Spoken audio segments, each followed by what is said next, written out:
earth for a purpose. Sometimes we don't know what it is, but when we figure out what it is and we find that out, it's amazing at that point, right? Like you feel fulfilled. You feel like, oh my gosh, this is what I've been called to do. So yeah, Yeah, and getting paid is like a bonus. Like it's I mean, it's just a little extra thing.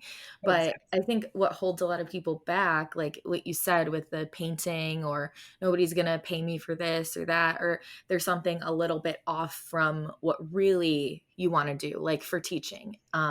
You mentioned like you don't get paid that much as a teacher. I mean, this is just something we all know. They don't get paid enough regardless of how much they get paid. But if that's holding you back, like actually think about it. What do you like teaching for? Like, do you like the kids? Do you like being at the front of the classroom teaching? Like, what is it about it that you like? And then maybe there's other avenues that you can be pursuing these things because it's not being a teacher that lights you up. You haven't ever been a teacher before. It's the things that, come with being a teacher, which I think is a really good point too. And I know you said you don't want to go down the rabbit hole of mental health, but it really is so important. And I talk about mental health a lot. I have for years online. And I think a lot of people just accept like where they are in life because they're like, that's, I've been feeling anxious and depressed and sad like forever. And like, this is just my life. And I think, how can, like, if somebody's feeling that way or like that hopelessness, do you recommend? I mean, I recommend therapy, perhaps some medication, surrounding yourself with the right people. Like, how do you think somebody can help themselves feel worthy and feel like they're meant to do more? If that, I don't know if that's like a clear question, but Yeah, no. Well, it makes sense because, like I said, I've been there before.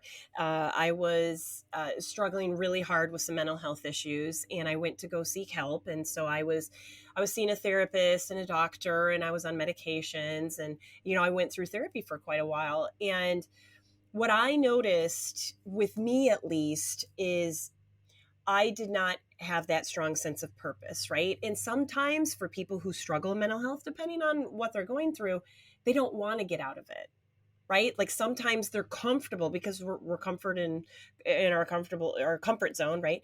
And so sometimes they don't want to get out of it. So the first thing is wanting to get out of whatever situation you're in. So if you're struggling with mental health, or you're struggling with a career that you don't like, or you're at a point in your life you don't want to be in, the first thing is you have to you work on your thought process and then make the decision. So I teach my clients TDAR, which is your thoughts lead to your decisions, which lead to your actions, and then you get your results.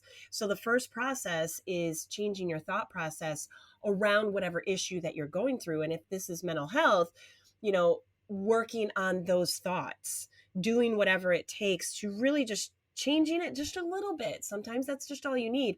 And yes, you hit the nail on the head, Kim, when you said support system, because when I was going through my issues, having really positive people around me, they didn't have to understand what I was going through, right? Because a lot of people won't, but just people that were there for me no matter what, right? So whether it was the therapist, or whether it was friends, or whether it was family, or whoever it was, having the balcony people to lift you up rather than any type of negative people, basement people that bring you down. That was super important. And then once you make that decision to say, look, I want to get out of this situation that I'm in, this mental situation. This is not serving me. This is not what I was put on this earth for. And I want to get out.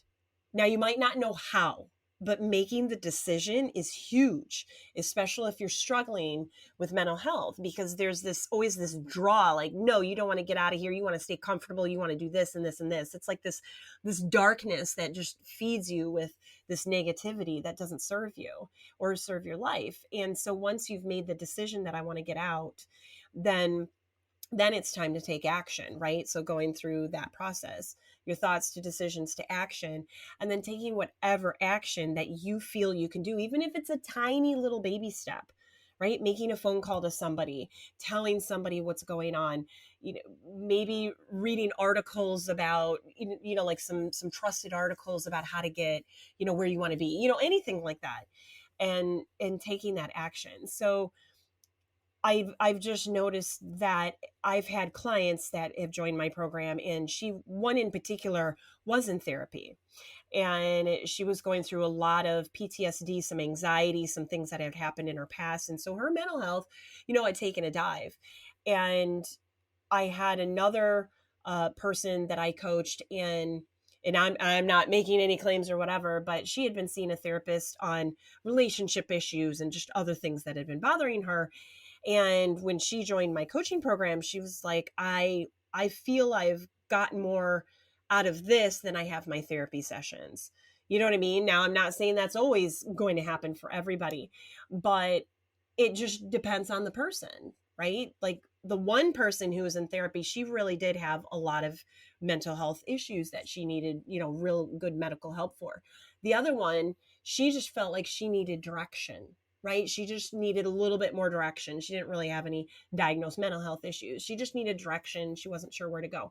So I feel sometimes the solutions that you're looking for can really make a difference as well. You know what I mean? So, yeah, with the one that was in therapy that went into my coaching program, she coached with me for several years actually. And now she's got her own business, and she's got her own health coaching company and everything, and she's just doing amazing. So, it's when you really connect with that purpose and take that jump, that's what can really propel you forward. Mhm. Yeah, yeah.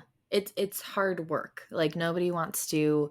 I mean, healing is hard work, changing your mindset is hard work, but that's, like, a couple things that have been, like, anchoring me is when I was open to, like, changing your mindset and what you said earlier, like, the woo-woo stuff, like, I'm open to all of those things because I think it's not going to work for everybody. So, like, somebody might need therapy, somebody might just need the direction. Some people might want to work with you better than a therapist. Like, there's something for everybody out there. Like, there really is. And a lot of that, like, has to do with taking really small steps, because if you're like, okay, I know that I need to take medicine and I need to go to therapy, you don't have to do that all at once. You don't have to start therapy tomorrow. You can talk to somebody that you trust about it. You can look into it, like you said.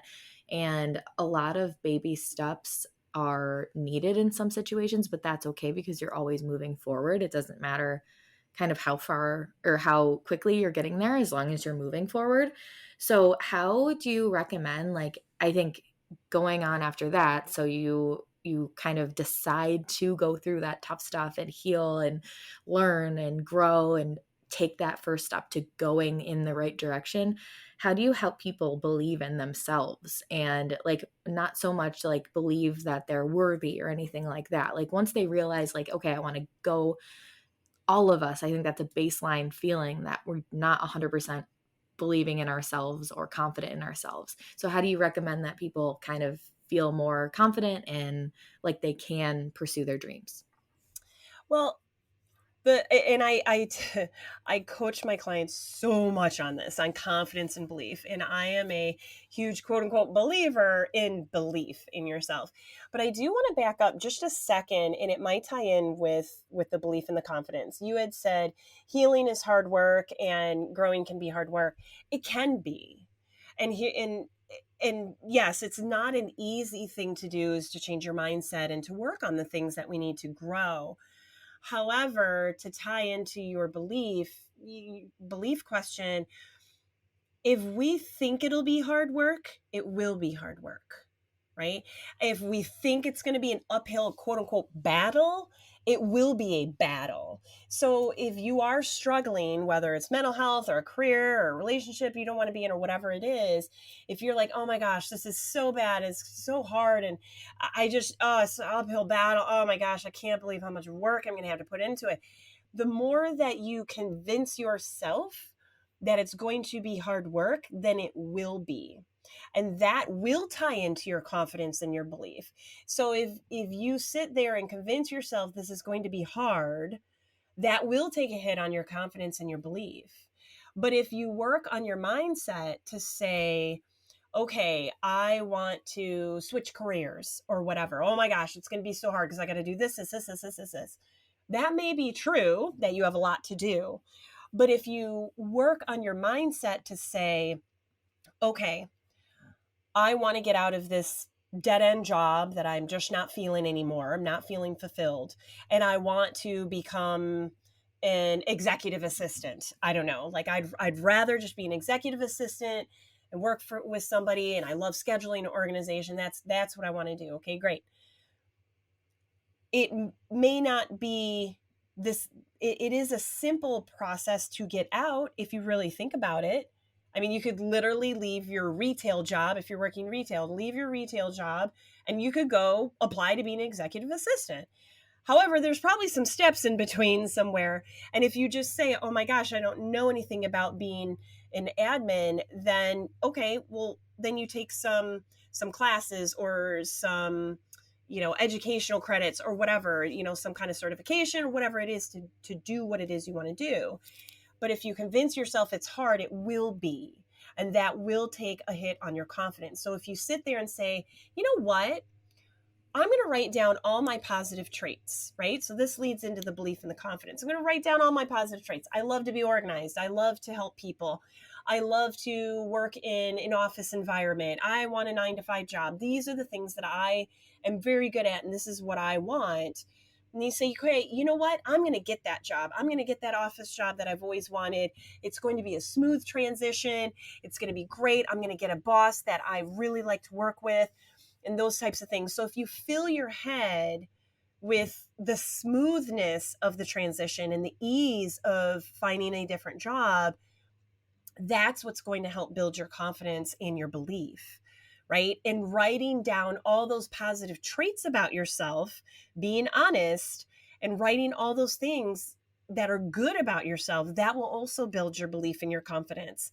And I will tell you right now, I had trouble writing positive things about myself. This was years ago. And I actually had to go to one of my best friends to ask me and say, hey, you've known me for 15 years or whatever. What are some positive traits about me? And he kind of looked at me like, are you serious right now? And he just rattled them off.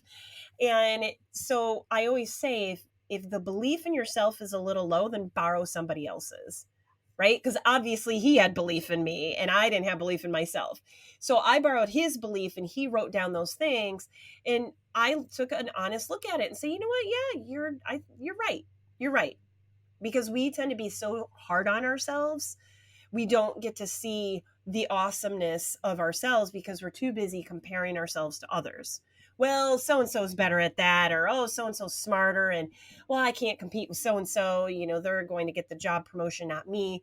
Whatnot. And so, if you feel that your belief is a little low, then borrow it from somebody else, and that will help build your confidence. And Yeah. I will also touch on, a lot of people ask me, oh, do you fake it till you make it? I am not a fan of that. You know what I mean? Like, if you are just not feeling confident, you're not feeling confident. Now, if you're in a situation where you have to look like you're confident and it's like life or death, or you're doing a presentation and you're nervous as all heck and whatever, and you have to look confident, I get that. But the fake it till you make it can really get to be inauthentic to you. Mhm. And so it's a little bit better if you, like I said, borrow somebody else's belief that's a little bit more authentic because that's real.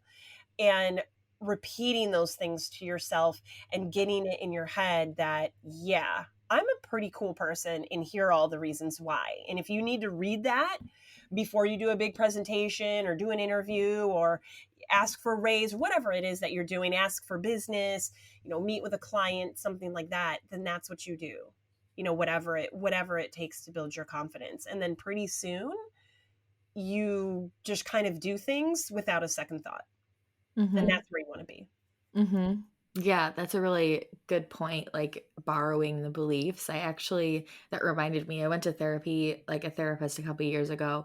Um, I mean, I've been in and out of therapy for years, but she actually had me ask a couple friends, like, I think it was 5 friends, to write down a couple positive attributes about me and put them in an envelope, and then we opened them together in therapy, and I don't know, it was really nice. It helped my confidence, but also, like, helped me recognize those things in myself, And I think that's so important. And I think even further than that, like writing down positive things about yourself, if you write positive things about life and just the good stuff that's going on for you, or the good stuff that's around you in your life, I think all of that helps. It's like a gratitude list in the morning.